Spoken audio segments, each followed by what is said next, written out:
I love hearing some of those old stories, right? Like, so Pat was here at the base when we had the Beaumark missile site. We had like nuclear weapons were tied into that, and the whole logistics around that. So not only did we have a fighter group, but we had, ground to air missiles, nuclear missiles at one time. This was, a pretty significant military complex. Mm-hmm. It sure was, and with that connection of the Beaumark missiles, that's really where we began having more and more of our binational partners here, the U.S. military. And my father, who was in the military before me, would talk about this all the time. Like, there was like tons and tons of Americans everywhere in North Bay, in Bagotville, up in the Saguenay as well, because there was the nuclear connection with the Voodoo aircraft as well.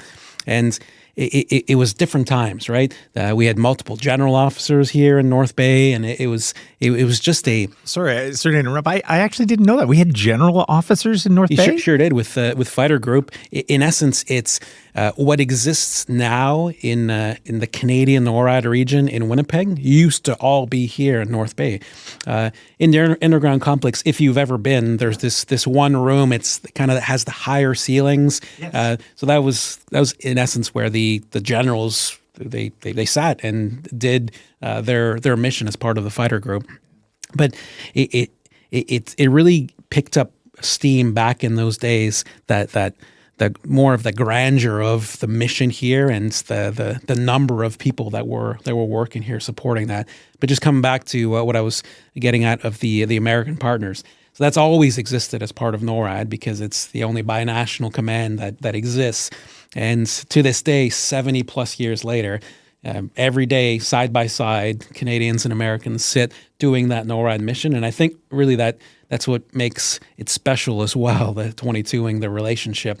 Because, Scott, you see these license plates in town, and you're like, oh, there's license plates from Texas and Hawaii and Utah. Who are these people?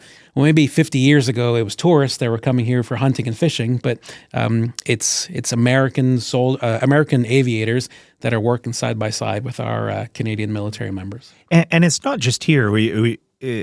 I've learned over time, Canadians are in the United States working at their bases. So it's side by side here, yes, and it's also side by side in Rome, New York, and Colorado Springs, and all across North America. Alaska, in multiple space positions as well, in Vandenberg Air Force Base in California, Cape Cod, in Thule, Greenland, like all over the place. I don't know what the exact figure is, but I'd argue that almost half of our positions, if not more, of our community of aerospace controller and aerospace control operator, their positions are not in Canada because of the nature of our community supporting operations. Even when we raise in rank, we are always doing operations, which is pretty unique compared to other jobs in the military where you become more of an administrator in higher ranks.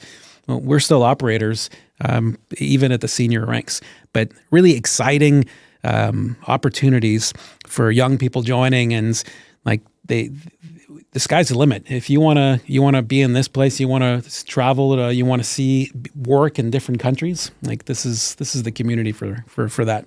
Yeah, and I've always told my kids if they ever wanted to get in, they have to be in the Air Force.